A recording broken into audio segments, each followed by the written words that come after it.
So we still have a no start issue even after we've bypassed our automatic shutdown relay and our fuel pump relay right there. What we're going to do now is we're going to go back and we're going to try and find out again why we don't have any power going to our automatic shutdown relay right here. So we want the switched on power to feed this, and then after we get power from there, it should feed that. And also too, we're going to see what that automatic shutdown relay, what's connected to it and why we have a no start issue. And it all begins and ends with this automatic shutdown relay. So we look in a little further and we find out the automatic shutdown relay that connects the oxygen sensor heater element, the ignition coil, the generator field winding, the fuel injectors, all to 12 volt positive power supply. What we need to do then is we need to figure out what the problem is there. Is this why we have a no start condition? Even though the fuel pump is good, do we not have power to our fuel injectors?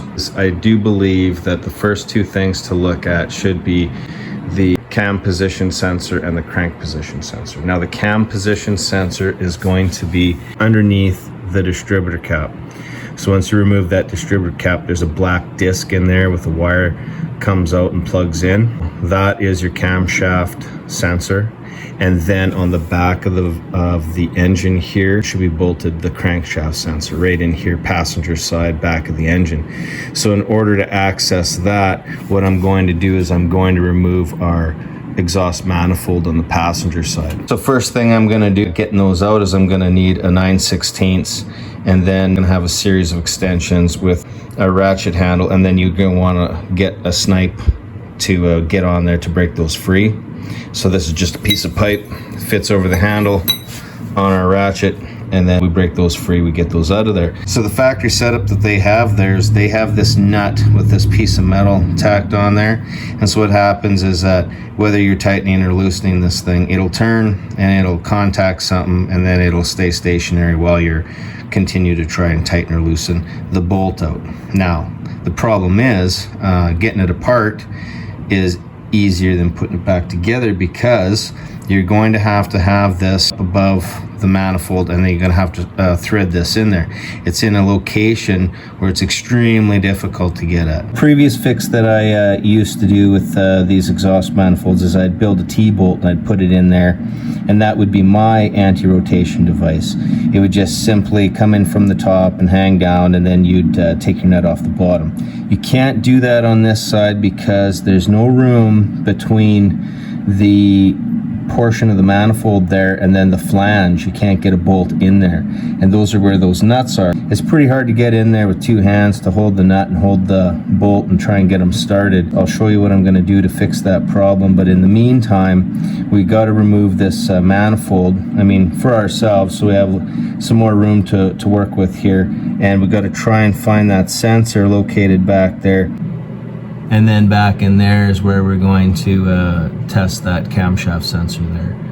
As I understand it, both of those sensors should receive a positive 5 volts from the PCM going to the sensor, and then they must communicate some information back. I think what's going on here is we don't have that communication back to the PCM, which then sends the information for the automatic shutdown relay to start the engine. We have an issue here where the stud that holds on the exhaust manifold, we couldn't get that stud out. So this was the other one here, and it unthreaded from the block, but on this one over here, the nut just came off of there. Now we're left with that stud, and we really can't get in there with anything like a pipe wrench or a vice grip or something like that to try and remove that.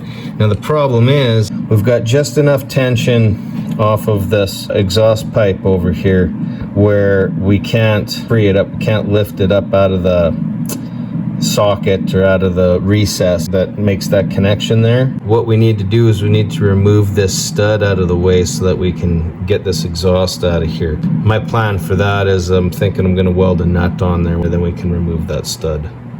Got that exhaust manifold removed, and all we did was just welded a nut on the end here to get that stud out.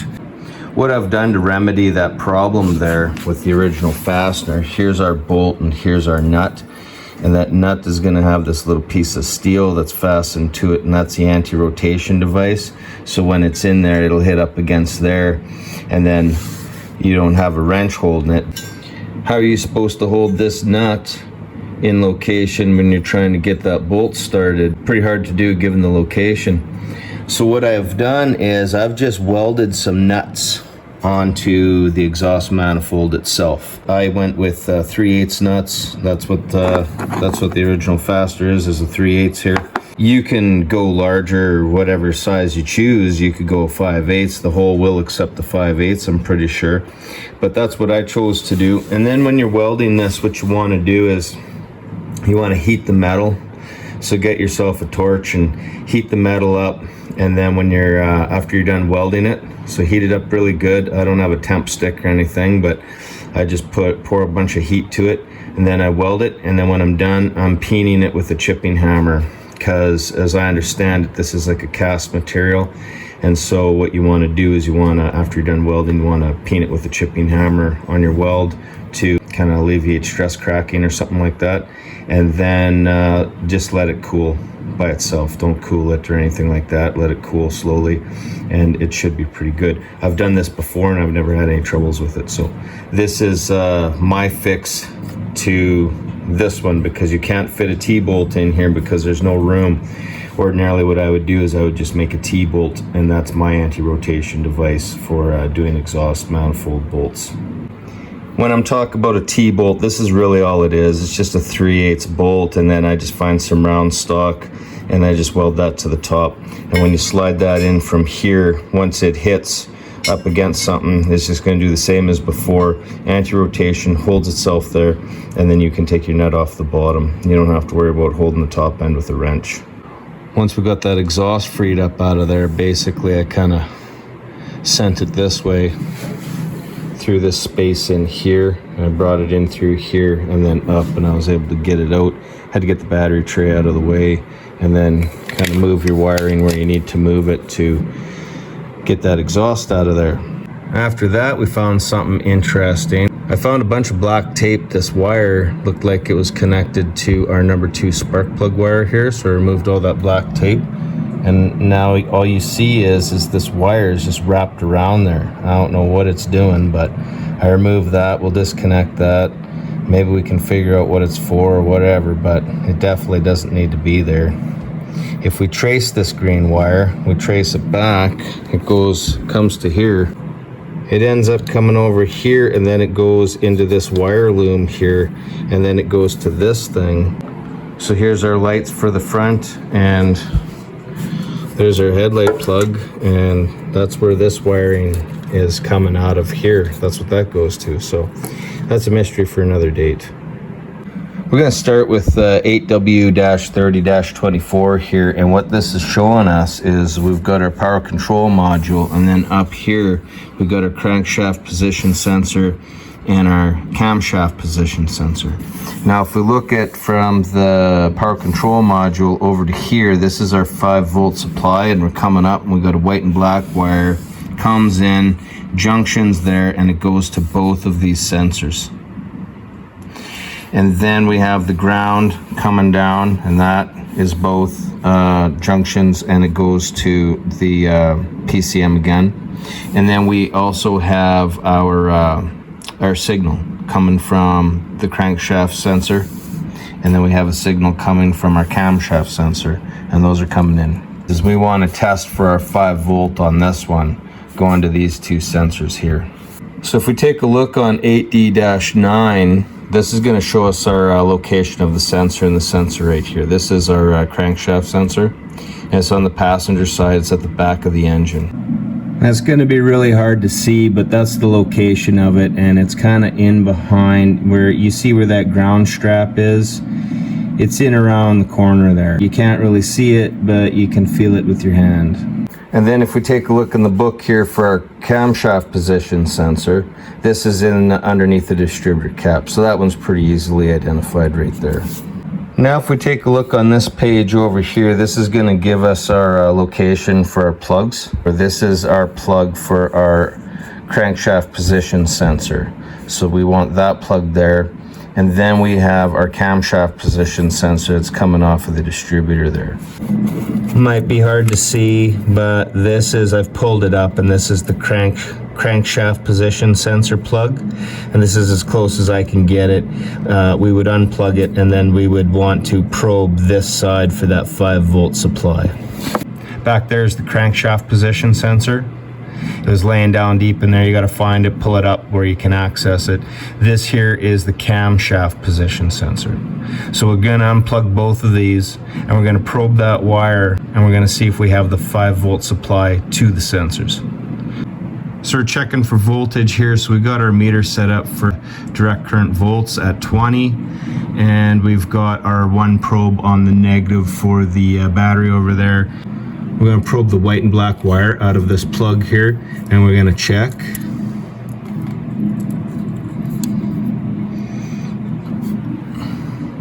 And we see that we do have our 5 volts, so the crankshaft position sensor tests good.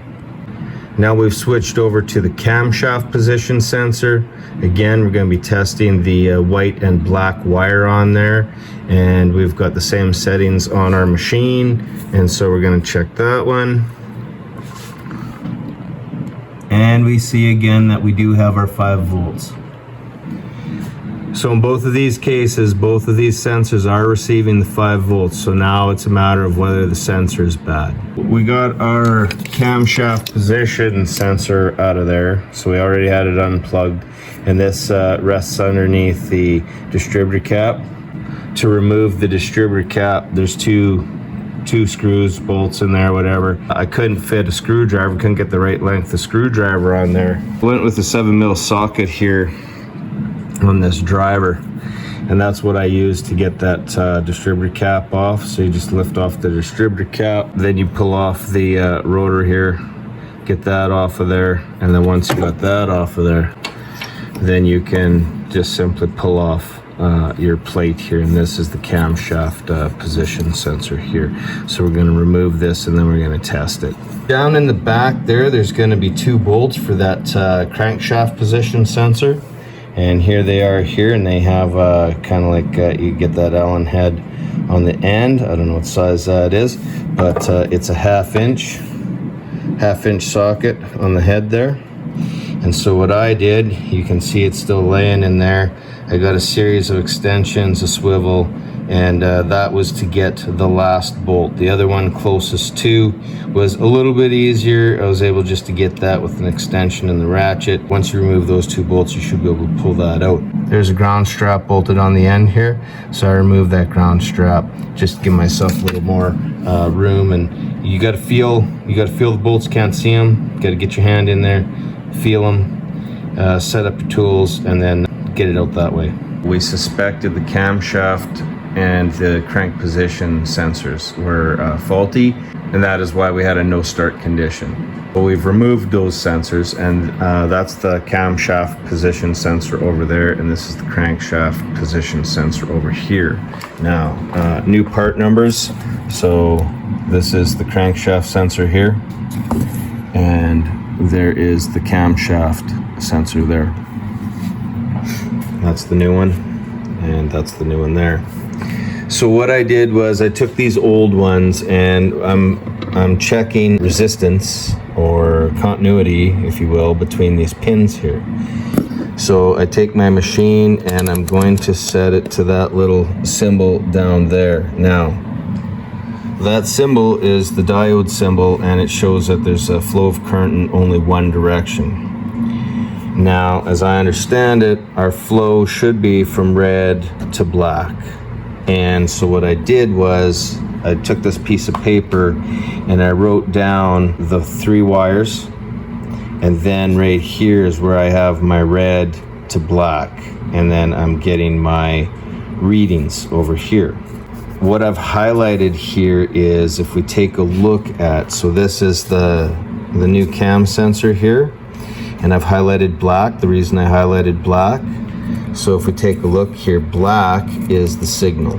This is the new sensor, so this is the signal here, and here is the old one. So if we take a look here, we basically had no signal, right? So we've got no values here for signal. Now on the new one, these were the values that we got for the signal. So that tells me that the sensor's no good. I'm happy with that. Now if we wanted to get into this a little deeper, the center one here is basically ground, and then this is our 5 volt over here. If we go 5 volt to ground, this is the number we're getting for continuity. If we go ground to 5 volt, that's our number for continuity there. If we go ground to the signal, that's our continuity right there. Now if you notice on the old one here, we had we had a reading. It was less than the new one, but we had a reading there. Now if we go signal to ground, we have no value, and we have no value there on the old one. And now if we go 5 volt to signal, we have nothing, and we had nothing on the old one. And if we go signal to 5 volt, we got nothing. So those are what this is what all of this information means when we checked it out. Continuity in one direction only, red to black, and our corresponding value. Hopefully that makes sense. Here we are again, and this is the values that I got for the crank sensor.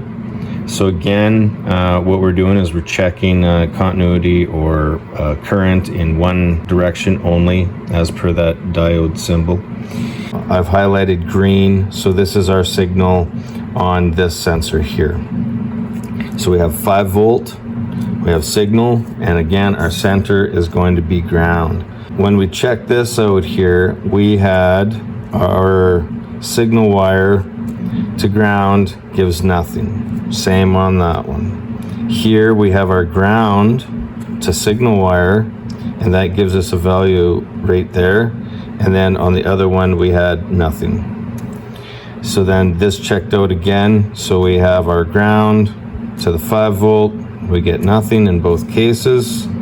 Right here we have our 5 volt to ground, and this is the value we got for the new sensor, and this is the value we had for the old sensor. And then here we're gonna have our signal to 5 volt, and we got nothing there, and we got nothing there. And then here we have our 5 volt to signal, and that is the value we got there, and we got nothing there. So this is the important one, right? So this is our 5 volt to signal. And I'm thinking that's what we're missing to send that information to the PCM. So this is to prove for this sensor, and we also proved on the other one that it checked bad as well. So we got 2 new sensors to install here, and then we'll see if we can get this thing started. So down there is our distributor, and what we'll do is we're going to put our new sensor on there. While I was at it, I also got a new cap and rotor. This is the old one. So the sensor will go down over top of this shaft, and then the rotor goes on. Then we'll put our new distributor cap here on, and then here's the plug here that is for the cam position sensor. Here's our components here. Here's the part numbers. Here's for that camshaft position sensor, or they're also calling it a pickup coil. So this is the part number that I'm using for that. And then here's for my distributor cap and rotor. That was the part that I got there. You're gonna install this first, and you're gonna install it like this, where you have the writing on the top here. Now there's a little notch in the back. This is approximately in the back of the engine there, and so you'll put that down. You can't really go wrong. And then you've got the square end and the round end. You'll put that on. After you've installed that, you're going to install the rotor. This will just press down on top of the shaft. There's a little tab in there that fits into the slot of the shaft. You press this down all the way till it stops. So then that's down. Once you've done that, then you just simply line up your distributor cap, and again you've got the square end and the round end. You'll put that down. I'm using a 7mm to fasten that down. Now when you're putting that on, you need to know your firing order. So in our case, we got a clockwise rotation starting from number 1, And then that's our sequence there. 1, 8, 4, 3, 6, 5, 7, 2, and I have it illustrated here. So there's your number 1, and that would mean that on here, number 1 is on, sometimes they have it printed on there to tell you. So that's number 1, and it's on this side of the square, and then you can see that. So number 1 on this side of the square, and then 8, 4, 3, 6, and then here's your other tell here. You got 6 on this side, 5 on this side, 7, 2, back to 1. If anybody needs the sequence there, so when you put your spark plug wires back on, you got them in the right rotation. And we've finished installed everything right here with the spark plug wires, cap rotor, and the new pickup coil or cam position sensor. And again, here's our plug-in right here. You don't have very much room. That wire will wrap around the distributor, and then it gets plugged in right there. Here's what we got going on for the crank position sensor. And again, if you want a part number, this is the part that I'm using here. And here's the new sensor. It's just simply 2 bolts. So we got to feel where this has to go. There's going to be like a rubber grommet that this has got to push into, and then this is going to bolt on the back of the block. This will locate it into place, and then you'll have to play around to get your bolts started into the holes that exist back there. So what I'm using is I just got the 3/8. I got it set up like this, where I've got the 1/2 inch. So this is just a 1/2 inch socket for the head on the bolt there. Extension, swivel, a series of extensions, and then my ratchet. Or if you don't want to use the 1/2 inch, you can go with the 1/4 inch Allen head here. Those are your options for those 2 bolts. Some people have said that this is too big to fit in there, so what they'll do is they'll switch over to a 1/4 inch drive because it's smaller and they can fit it in there better. So this is what we're using. Gonna get that in place and get that installed, and then lastly, of course, we've got to find the plug it in. That's the best I can do to try and show you where that sensor is. It bolts on the back of the block. There's a little space there. I guess the 2 things that I could advise is 1, maybe plug it in first and then fish the sensor around over to this location, and then use that 1/4 inch Allen head, because the bolts will stay on the end of the Allen head a lot better than if you try to use the socket. It does help that way. So if you want to use the socket to remove it and the 1/4 inch Allen head to install it, that might be the best method. The exhaust manifold's been reinstalled here. We've got our crankshaft position sensor installed in the back. We've also installed a new camshaft position sensor over here, and we've got the key on, and we're testing it again with our test light. This one here should be our automatic shutdown relay. That's our constant power. That's our switched power. And when we get into our green and orange, we still have no power. And because there's no power here, we're not going to have any power on this one as well. So even though we changed out the crank position sensor and the cam position sensor, and we thought they were both faulty, we're still no further ahead. We still have to find out why we're not getting any power from our ASD to be able to start this vehicle.